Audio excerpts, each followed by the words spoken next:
Delhi car ಸ್ಫೋಟ ಪ್ರಕರಣಕ್ಕೆ ಸಂಬಂಧಿಸಿದಂತೆ ಭದ್ರತಾ ಪಡೆಗಳ ಮುಖ್ಯಸ್ಥರ ಜೊತೆ ಅಮಿತ್ ಶಾ ಸಭೆ ನಡೆಸಲಿದ್ದಾರೆ. ನಿನ್ನೆಯೇ ಘಟನಾ ಸ್ಥಳಕ್ಕೆ ಅಮಿತ್ ಶಾ ಭೇಟಿ ನೀಡಿದ್ರು. ಇಂದು ಮಹತ್ವದ ಉನ್ನತ ಮಟ್ಟದ ಸಭೆ ನಡೆಸಿ ಮಹತ್ವದ ನಿರ್ಧಾರ ಕೈಗೊಳ್ಳುವ ಸಾಧ್ಯತೆ ಕೂಡ ಇದೆ.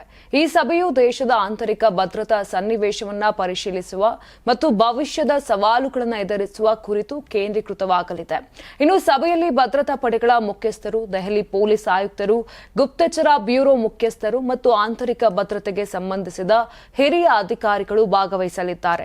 ದೆಹಲಿಯಲ್ಲಿ ಸಂಭವಿಸಿದ ಕಾರು ಬಾಂಬ್ ಸ್ಫೋಟದಂತಹ ಘಟನೆಗಳ ನಂತರ ಭದ್ರತಾ ವ್ಯವಸ್ಥೆಗಳನ್ನು ಬಲಪಡಿಸುವ ಅಗತ್ಯತೆಯ ಕುರಿತು ವ್ಯಾಪಕ ಚರ್ಚೆ ನಡೆಸಲಾಗುತ್ತದೆ. ದಿಲ್ಲಿಯಲ್ಲಿ ನಡೆದಿದ್ದು ಆತ್ಮಾಹುತಿ ದಾಳಿಯೋ ಆಕಸ್ಮಿಕವೋ ಇನ್ನೂ ಕೂಡ ಖಚಿತವಾಗಿಲ್ಲ. ಭಯೋತ್ಪಾದಕ ದಾಳಿ ಬಗ್ಗೆ ತನಿಖಾ ಸಂಸ್ಥೆ ಅನುಮಾನ ವ್ಯಕ್ತಪಡಿಸಿದೆ. ಕಾರಿನಲ್ಲಿ ಸ್ಫೋಟಕ ಇರಿಸಿ ಸ್ಫೋಟಿಸಿರುವ ಸಾಧ್ಯತೆಯೂ ಇದೆಯಂತೆ. ಸ್ಫೋಟಗೊಂಡ ಕಾರಿನಲ್ಲಿ ಸಿಕ್ಕ ಮೃತದೇಹದ ಡಿಎನ್ಎ ಪರೀಕ್ಷೆಗೆ ಸಿದ್ಧತೆ ನಡೆಸಲಾಗಿದೆ. ಮತ್ತೊಂದೆಡೆ ಕಾರ್ ಡೀಲರ್ನಿಂದ i20 ಕಾರು ತಾರಿಕ್ ಎಂಬಾತ ನಕಲಿ ದಾಖಲೆಗಳನ್ನು ನೀಡಿ ಕಾರು ಖರೀದಿ ಮಾಡಿದಂತೆ. ಸದ್ಯ ತಾರಿಕ್ನನ್ನ ವಶಕ್ಕೆ ಪಡೆದು ಪೊಲೀಸರು ವಿಚಾರಣೆ ನಡೆಸುತ್ತಿದ್ದಾರೆ. ತನಿಖೆ ವೇಳೆ ಶಾಕಿಂಗ್ ಅಂಶವೊಂದು ಬಯಲಾಗಿದೆ.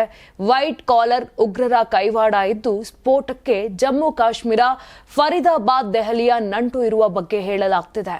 ನೀವು ಸಣ್ಣ ಆಗ್ಬೇಕಲ್ವಾ? ಅದು ಒಂದು ಉತ್ತಮ ಆಹಾರದಿಂದ ಸಣ್ಣ ಆಗ್ಬೇಕಲ್ವಾ? ಪ್ರತಿದಿನ ನಮ್ಮ ಜೀನಿ ಸ್ಲಿಮ್ ನ ಯೂಸ್ ಮಾಡಿ ಯಾವುದೇ ಸೈಡ್ ಎಫೆಕ್ಟ್ ಇಲ್ದಂಗೆ ನೀವು ಸಣ್ಣ ಆಗ್ತೀರಾ. ನಿಮಗೆ ಮಾಧ್ಯಮದಲ್ಲಿ ಕೆಲಸ ಮಾಡುವ ಆಸಕ್ತಿ ಇದೆಯಾ? ಹಾಗಾದ್ರೆ ಕರ್ನಾಟಕ ಟಿವಿ ಡಿಜಿಟಲ್ ಮೀಡಿಯಾದಲ್ಲಿದೆ ನಿಮಗೆ ಒಳ್ಳೆಯ ಅವಕಾಶ.